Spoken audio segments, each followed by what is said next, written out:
Hi friends, പുതിയൊരു വീഡിയോയിലേക്ക് എല്ലാവർക്കും സ്വാഗതം. ഇത് ചമ്രവട്ടം റെഗുലേറ്റർ കം ബ്രിഡ്ജാണ്. ഏകദേശം 1 കിലോമീറ്റർ ഉണ്ടാവും ഈ പാലം. കേരളത്തിൻ്റെ രണ്ടാമത്തെ വലിയ പാലമാണ്. ഇതിൽ കൂടെ യാത്ര ചെയ്യുമ്പോൾ രണ്ട് ഭാഗങ്ങളിലേക്ക് നോക്കിയാലുള്ള സുന്ദരമായിട്ടുള്ള കാഴ്ചകളാണ് നമ്മളിപ്പോൾ കാണുന്നത്.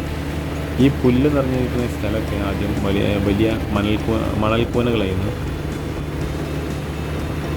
ഒരു നാഷണൽ പെർമിറ്റ് ലോറി മണൽ കയറ്റാൻ വന്നിട്ടുണ്ടെങ്കിൽ അതിന് ട്രാക്കിൽ നിർത്തിയിട്ടുണ്ടെങ്കിൽ അതിൻ്റെ മേൽഭാഗം മാത്രമേ ആദ്യം കാണാൻ കഴിയുകയുള്ളൂ. അത്രക്കും മണലൊരു സ്ഥലമായിരുന്നു പാലം വരുന്നതിനൊക്കെ മുന്നായിട്ട്.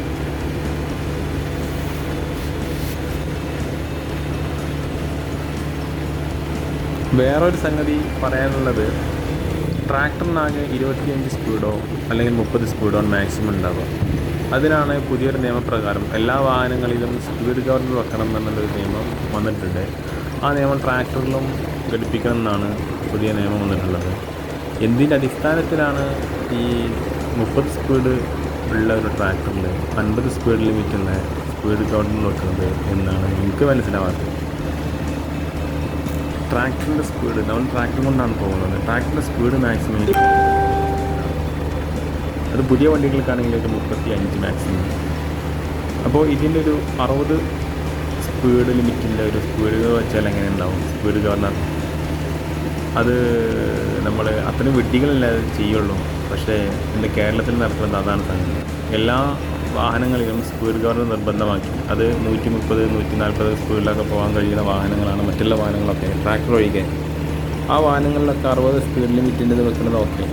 പക്ഷേ ഈ 25, 30 സ്പീഡിൽ പോകണമെങ്കിൽ ട്രാക്ടറിൽ 60ൻ്റെ സ്പീഡ് ഗവർണർ വെക്കുന്നത് എന്തിനാണ്? ഒരു ഐഡിയയും കിട്ടാത്ത സംഗതിയാണ്. അപ്പോൾ അത് വെച്ചിട്ടുണ്ടെങ്കിലേ ഫിറ്റ്നസ് കിട്ടുള്ളൂ. വയനാടാണ് ഫസ്റ്റായിട്ട് വന്നത്, പക്ഷേ ഉദ്യോഗസ്ഥന്മാരത് വെക്കണം എന്നാണ് പറയുന്നത്. അത് ഇനി ഇതിൻ്റെ പിന്നിൽ വൻകിട കമ്പനികളുടെ വല്ല താല്പര്യമുണ്ടോ എന്നറിയില്ല. ഗവൺമെൻറ് ജനങ്ങളെ പിഴിയല്ലേ. ഇത്രയും വിദ്യാഭ്യാസം വിവരമുള്ള ഉദ്യോഗസ്ഥന്മാർ വരെ ഇതിന് കൂട്ടി നിൽക്കണമെന്ന് പറയുമ്പോൾ എന്താണ്, നമ്മൾ ജനങ്ങൾ വിഡ്ഢികളാവല്ലേ ശരിക്കും? അല്ലെങ്കിൽ 25, 30 സ്പീഡിൽ പോകുന്നൊരു വണ്ടിക്ക് ഏതൊരു ചെറിയ ഇതിനെ പറ്റിയൊന്നും അറിയാത്ത ഏത് കുട്ടിക്ക് പോലും അറിയാൻ പറ്റുന്ന കേസല്ലേ 60 സ്പീഡ് ലിമിറ്റിൻ്റെ ഒരു സ്പീഡ് ഗവർണർ വെക്കണ്ട എന്നുള്ളത്.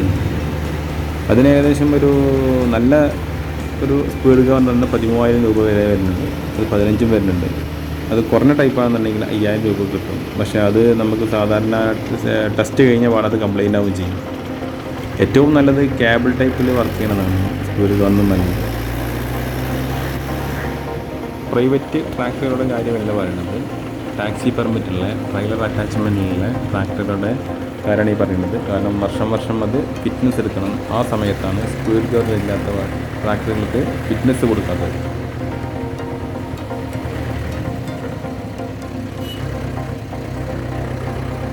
കേരളത്തിന് മാത്രമേ ഉള്ളൂ. മറ്റുള്ള വാഹനങ്ങളിലൊക്കെ ഇന്ത്യയിൽ എല്ലാ ഭാഗത്തും ഉണ്ട് സ്പീഡ് ഗവർണർ. പക്ഷേ കേരളത്തിന് മാത്രമേ ഉള്ളൂ ട്രാക്ടറിന് വെക്കണം എന്ന് പറയുന്നത്.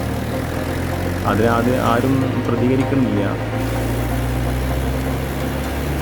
പ്രതികരിച്ചിട്ടാണെങ്കിലോ കാര്യമില്ല. കാരണം വൻകിട കമ്പനികൾ ഇതിൻ്റെ പിന്നിൽ പ്രവർത്തിക്കുന്നുണ്ടെങ്കിൽ പിന്നെ സാധാരണക്കാർ പ്രതികരിച്ചിട്ട് കാര്യമില്ലല്ലോ. വീഡിയോ എന്തായാലും നിങ്ങൾക്ക് യൂസ്ഫുൾ ആവും ഞാൻ കരുതുന്നു. വീഡിയോ ഇഷ്ടമായി ലൈക്ക് ചെയ്യുക, ഷെയർ ചെയ്യുക, കമൻറ്റ് ചെയ്യുക. ഓക്കെ.